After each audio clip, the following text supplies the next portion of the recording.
Selamat pagi pemirsa, apa kabar Anda di pagi hari ini? Senang sekali saya Graciela Taime dapat menjumpai Anda dalam Berita Papua.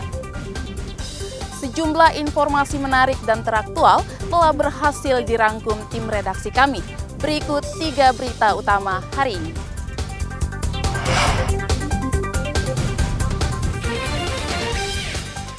Diduga karena korsleting listrik, tempat hiburan malam di Entrop, Kota Jayapura terbakar. Jenazah korban terseret arus sungai di Gul, Pegunungan Bintang, dimakamkan di Timika.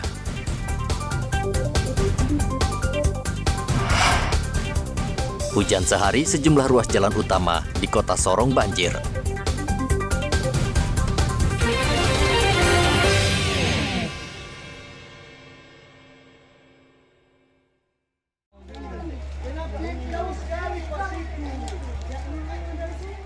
Diduga akibat korsleting listrik, sebuah tempat hiburan malam di Entrop, Kota Jayapura, Sabtu lalu terbakar.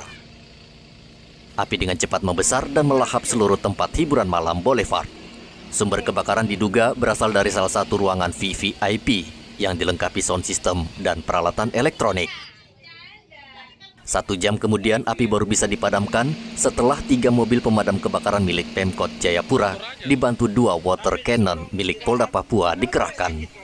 Jam 12.49 kami armada damkar dari Pos Mako, pos terdekat, segera menuju ke lokasi dan melakukan pemadaman. Kita tahu bahwa yang terbakar merupakan daerah lokasi yang sangat dekat dengan beberapa ruangan-ruangan yang gampang sekali terjadi perambatan api. Lokasi yang terbakar api bermula dari salah satu ruangan yang merupakan ruangan VVIP yang merupakan tempat di mana ada juga sound system. Nah, api diduga berasal dari korsleting listrik yang kemudian merambat sampai ke bagian bangunan lainnya. Kami menurunkan 3 tim damkar, mobil damkar, ditambah dengan 3 mobil AWC, 2 mobil AWC satu dari Polda dan 1 dari Polresta, kemudian 3 mobil water cannon milik damkar kota dan 1 supply, dibantu dengan mobil supply atau mobil tangki dari PDAM dan 3 milik swasta. Tidak ada korban jiwa dalam peristiwa tersebut, namun kerugian dipastikan mencapai ratusan juta rupiah. Arthur melaporkan dari Kota Jayapura, Papua.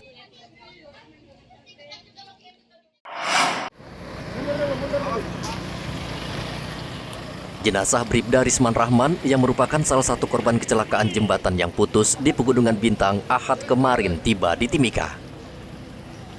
Jenazah dikirim dari Bandara Oksibil Pegunungan Bintang menggunakan pesawat karavan milik maskapai Rimbun Air. Dari Bandara Moses Kilangin Timika, jenazah langsung dibawa ke rumah duka di Jalan Pendidikan. Tangis keluarga pecah saat menyambut kedatangan jenazah Bribda Risman Rahman.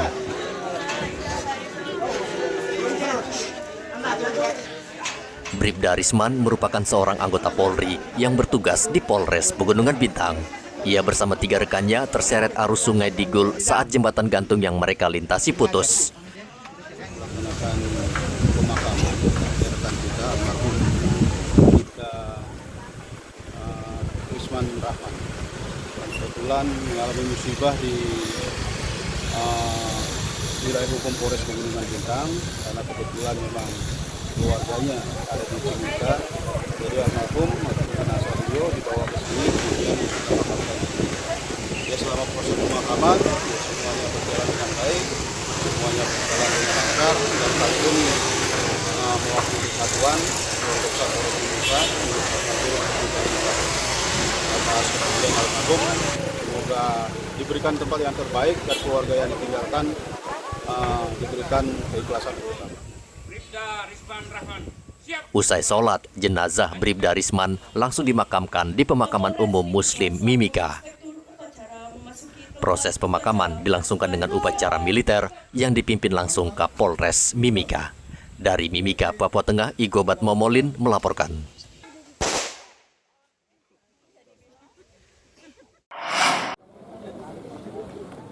TNI berencana akan lebih mendekatkan jarak antar pos jaga di perbatasan RI Papua New Guinea untuk mencegah maraknya penyelundupan senjata api yang diduga dipasok untuk KKB.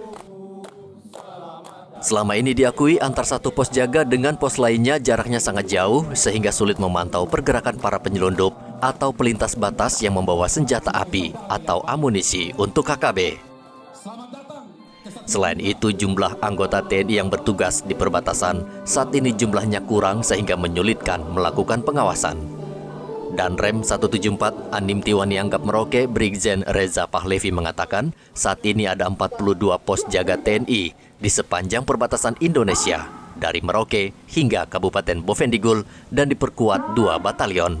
Ya, untuk kondisi yang situ nanti secara keseluruhan akan kita informasikan. Ya memang selama ini untuk hal tersebut sebetulnya sudah kita bisa antisipasi semua. Namun perbatasan kita dihadapkan dengan jumlah satgas yang ada itu relatif sangat terbatas. Ya, namun demikian ya kita nanti akan saya sampaikan trik-trik khusus bagaimana kita untuk menjaga perbatasan dari penyelundupan atau bagaimana pelintasan-pelintasan yang memang rawan di wilayah perbatasan itu terhadap narkoba dan pelintasan-pelintasan untuk senjata-senjata yang rakitan-rakitan dari PNJ. Jadi sektor tertentu sudah kita antisipasi beberapa titik seperti contohnya di Rawakesat, itu yang kemungkinan nanti akan kita sampaikan. Ya, dan rencana nanti sudah akan saya terimakan, sudah dapat petunjuk bagaimana hal tersebut. Mungkin nanti kita akan ada pemindahan beberapa pos untuk di titik-titik rawan yang berkaitan dengan akan terjadinya pelintasan, kemungkinan akan kita tutup semua celah-celah itu. Kita seluruhnya bagaimana bukan hanya Merauke dan Bovendigul, seluruh wilayah-wilayah yang memang sudah kita antisipasi adanya kerawanan-rawan kemungkinan yang kurang efektif, pos-pos satgas kita yang masih cukup jauh dengan kerawanan itu, nanti kita akan mendekat kepada pos-pos terdekat untuk menutup celah-celah kemungkinan hal tersebut. Ya. Jenderal, izin untuk pos perbatasan yang ada di garis perbatasan dari Merauke sampai ke PNJ itu ada berapa banyak posnya? 42 satgas Pamtas terdiri dari 2 batalion. Masing-masing dari batalion Satgas 511 itu 22 pos, kemudian dari 725 yang di wilayah Bovendigul juga ada 22 pos. Perbatasan Indonesia, Papua New Guinea acap kali menjadi ladang subur bagi para pelintas yang mencari uang dengan menyelundupkan senjata api dan narkotika dari PNG. Muhammad Ridwan melaporkan dari Merauke, Papua Selatan.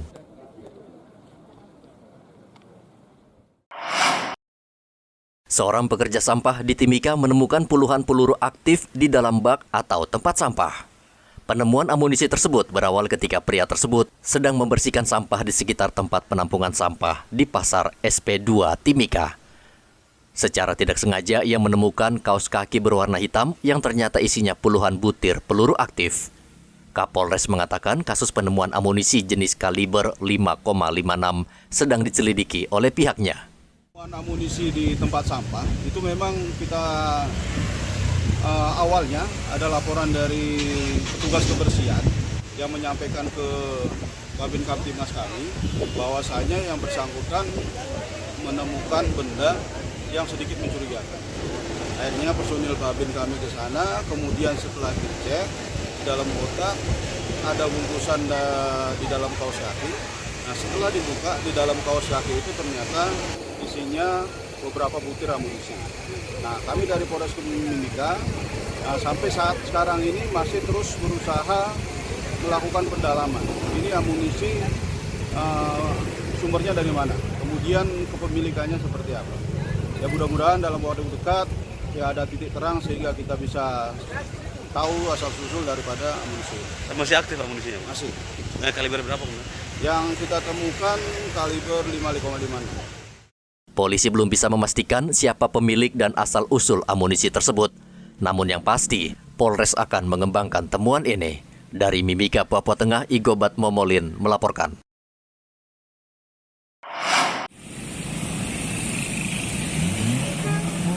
Hujan yang mengguyur kota Sorong sejak Sabtu hingga Ahad kemarin mengakibatkan sejumlah ruas jalan utama tergenang air. Ruas jalan utama yang tergenang air setinggi setengah meter, yaitu ruas jalan Basuki Rahmat dan kilometer 10. Kendaraan yang melintas di jalan ini harus berhati-hati karena genangan air cukup tinggi. Waoda, salah satu warga di jalan Basuki Rahmat, meminta pemerintah kota segera melakukan langkah pengerukan dan pencegahan sehingga ke depan banjir tidak lagi terjadi. Dari jam berapa tadi masuknya? Dari malam sudah masuk. Sudah sering begini, Bu? Iya, terus kalau hujan besar deras naik. Seberapa masuknya? Sepinggang? Iya, sampai dada. Sampai dada? Jadi barang-barang semua terendam? Iya, sebagian terendam, sebagian diangkat dong. Oh, iya. Berarti keluarga yang lain masih di rumah? Di rumah, tapi kena tempat tidur juga semua kena. Oh, iya. Barang semua kena. Warga diminta waspada dengan curah hujan tinggi yang terjadi di Sorong selama 2 hari terakhir ini. Topan melaporkan dari kota Sorong, Papua Barat Daya.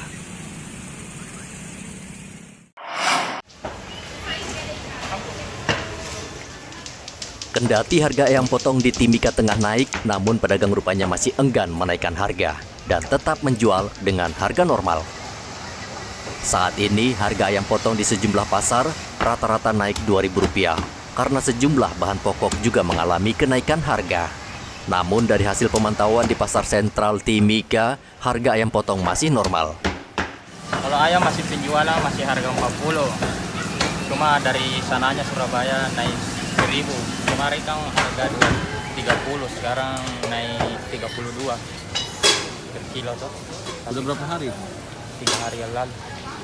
Kita ecer 40 per kilo. Nah, cuma dari sananya, dari Surabaya, bos-bos besar naik 1.500, 2.000 sampai 2.000. Artinya di sini pedagang naikkan dulu.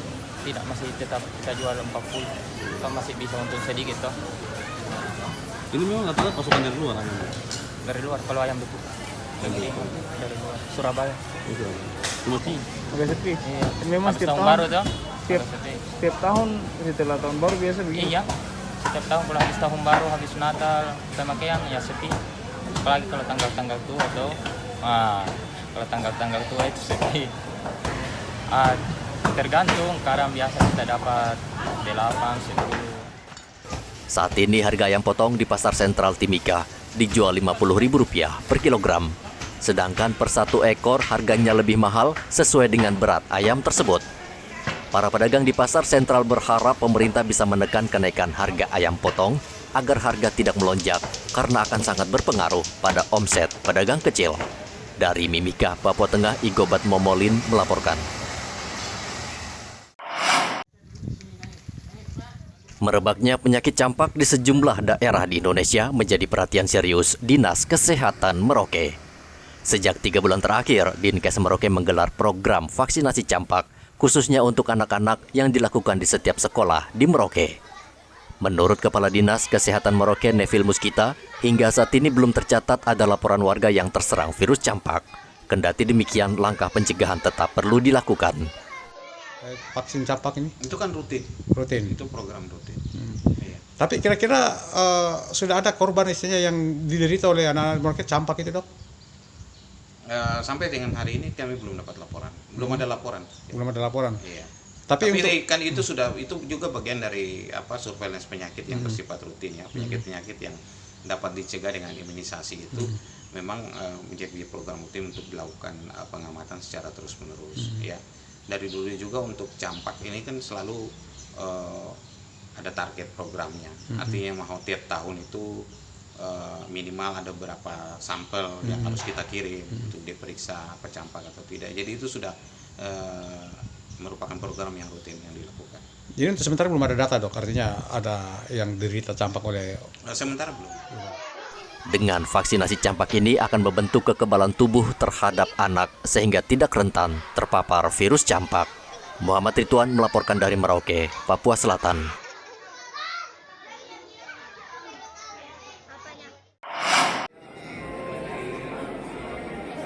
Menteri Dalam Negeri mengumpulkan seluruh gubernur dan bupati serta wali kota setanah Papua Sabtu lalu. Seluruh kepala daerah itu dikumpulkan untuk membahas berbagai hal seperti penganggaran pilkada, pileg, dan pilpres, serta membahas tingkat inflasi di masing-masing wilayah.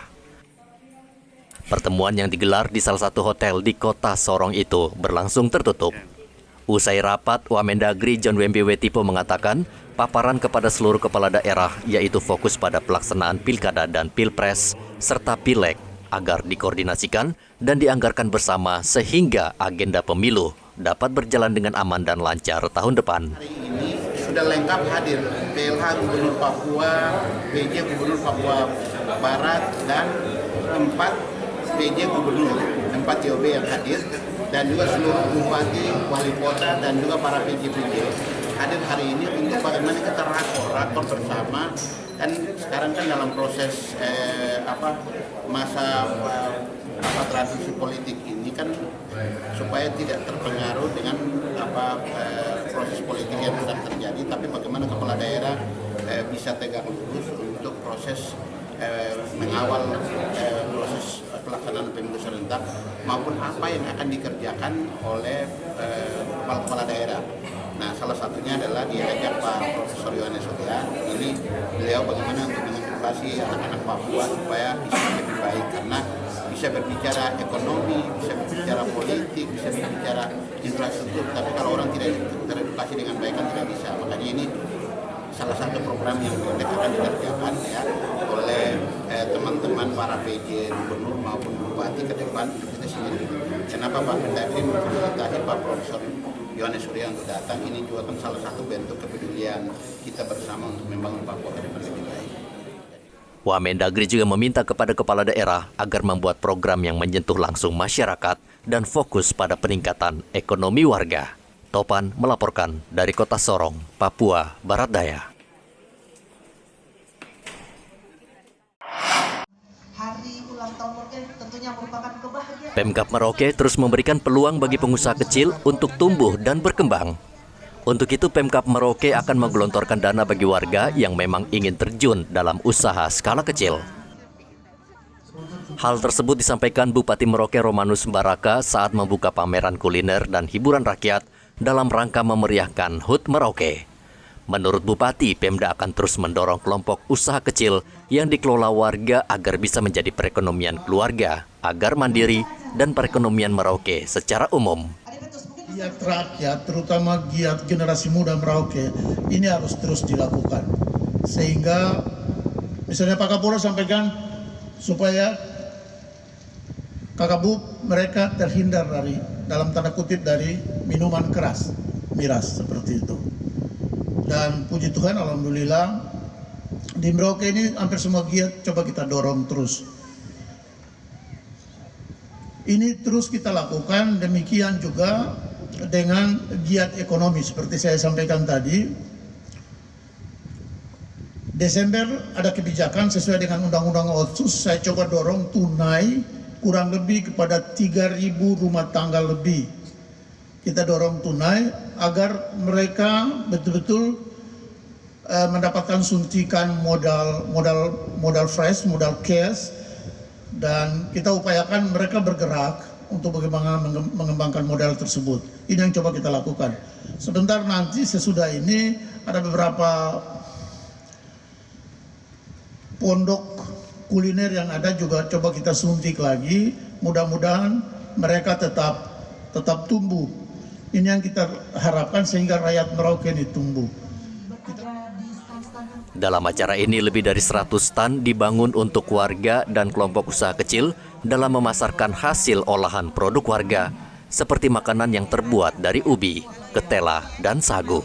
Selain itu juga dipamerkan berbagai macam hasil kerajinan tangan warga yang diharapkan bisa menembus pasar di luar Merauke. Muhammad Ridwan melaporkan dari Merauke, Papua Selatan. Pemirsa, informasi tadi sekaligus mengakhiri jumpa kita dalam Berita Papua. Saya Graciela Taime, mewakili tim kerabat kerja yang bertugas menyampaikan terima kasih, selamat beraktivitas, sampai jumpa. Wanyambe.